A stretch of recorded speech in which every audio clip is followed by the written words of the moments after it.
Hello viewers, I'm back with another video. আজকে আমরা unboxing করব। আগের এপিসোডে যেটা বলেছিলাম র্যাপিডিটি টেস্ট প্রোডাক্ট, আমরা র্যাপিডিটি ভার্সনটিকে আনবক্সিং করে দেখব এর ভেতরে প্রোডাক্ট ঠিকঠাক আছে কিনা, নাকি আবারও র্যাপিডিটি স্ক্রিন ট্র্যাকের দিক দিয়ে স্ক্যাম ধরে দিয়েছে। ওরা এটা করেই থাকে এবং লো ব্র্যান্ড হিসেবে বিক্সে টাকা রাখলের তুলনায় অনেক কম প্রাইসে দিয়ে থাকে, তো সো এইটুকু কম্প্রোমাইজ করতে হয় আই গেস ওদের ক্ষেত্রে। সো ভিডিওটি শুরু করা যাক।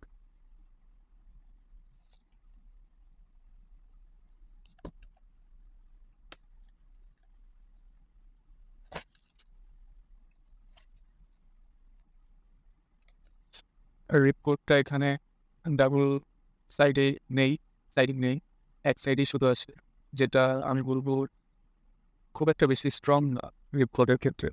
যাই হোক, কাজ চলবে এটা দিয়ে, লজ্জা ঠিকঠাক আছে। এবার আমাদের মেইন আকর্ষণ,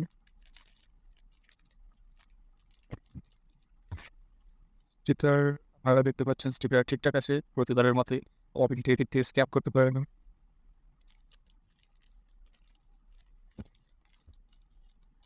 ও ও লেটটা হাতে নিয়ে বোঝা যাচ্ছে যে এটা কতটা হেভি। আমি এটাকে হেভি ভাবিনি, আমি এটাকে হালকা ভেবেছিলাম।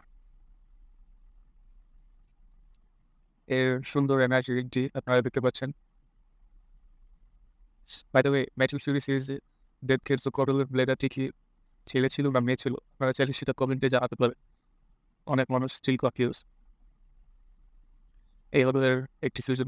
এটি তুলনামূলক আমার কাছে হালকা লাগছে, বাট ডিজাইন ফিনিশিংটি আপনারা দেখতে পাচ্ছেন খুবই সুন্দর এবং টেকসই লাগছে। যদিও ব্যাটারের অবস্থা কেমন হবে আমি জানি না, কিন্তু এটা দেখতে খুবই ভালো লাগছে।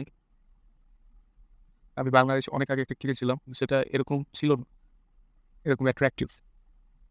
এই পার্টটা হালকা কিছুটা ভারী, আমি বলবো দুইটা পার্টই সেম টাইপের হেভি, সো এটাকে দুইটাই ব্যালেন্স করে। এদিক দিয়েও ফাঁপা খুব একটা নেই, যেটা একটা ভালো দিক। এই যে আপনারা এদিক দিয়ে দেখতে পাচ্ছেন, এদিক দিয়ে কতটা মোটা, কোনো ফাঁপা নেই। এর দুইটা মোড আছে, এইগুলো একটা মোড ডিফেন্স বাইরে, এটা আমার ঠিক মনে নেই, অনেক দেখেছি। এবং এর আরেকটি মোড হলো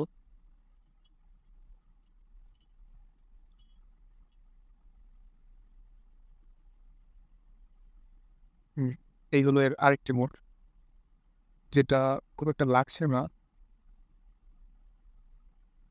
এটা ডিয়াবলো নেমেসিসের ক্ষেত্রেও হয়ে থাকে র্যাপিডিটি ভার্সন, তাই আপনার র্যাপিডিটি নেমেসিসটা কিনবেন না আমি সাজেস্ট করবো, এটা খুব একটা ভালো হয় না। যাই হোক, এটার মেন মোডটা দেখা যাবে পরে। স্পিন ট্র্যাকে আসা যাক, এবং যথারীতি স্পিন ট্র্যাকে এবারও স্ক্যাম করে দিয়েছে র্যাপিডিটি।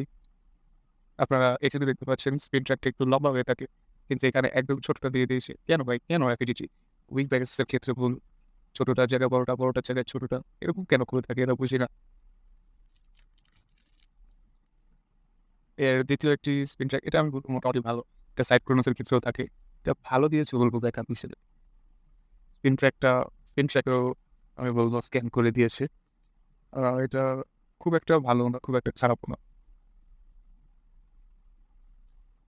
এবং এর দ্বিতীয় টিপটি হলো, সরি গেস আমি টিপটিকে স্পিন ট্র্যাক বলে ফেলেছিলাম। এদিক দিয়ে হয়তো বা, না এদিক দিয়েও স্ক্যান করে দিয়েছে, টিপটিও ঠিক নেই। এনিওয়ে দেখা যাক অ্যাসেম্বল করে। এবং এটা দেখতে পাচ্ছেন ফেস বলটা, এটা কিছুটা ড্যামেজ মনে হচ্ছে আমার, কিন্তু আসলে ড্যামেজ, এটা ডিজাইনটাই টেক্সচারটা হাত দিয়ে বুঝতে পারছি। এবার এটাকে রিঅ্যাসেম্বল করে দেখা যাক।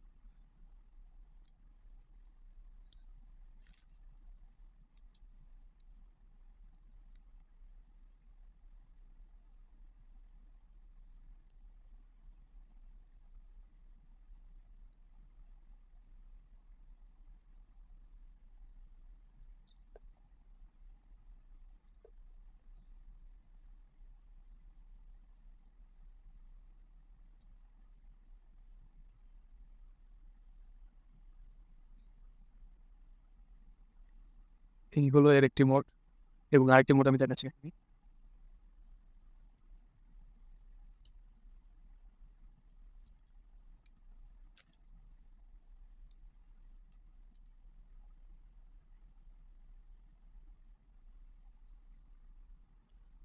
গাইস, বেটটা অন্যান্য ভিডিওর তুলনায় ভালো হেভি, এবং ভালো হবে আমি বলবো। আমি এটাকে আন্ডার এস্টিমেট করেছিলাম, যদি এটা ব্যাটেল আমি এখন দেখাতে পারছি না, তবে আমি ইন ফিউচার খুব শীঘ্রই এটার ব্যাটেল দেখাবো।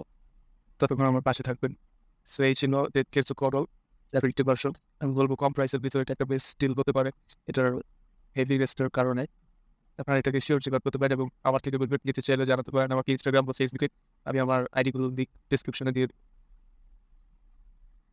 সো গাইস, এই ছিল ডেড কেস কডলের বাংলা রিভিউ র্যাপিড ভার্সনটি। আপনাদের ভিডিওতে ভালো লাগলে লাইক করবেন, শেয়ার করুন এবং পরবর্তীতে কোন ওয়েবসাইট সম্পর্কে ভিডিও চান সেটি আমাকে জানান।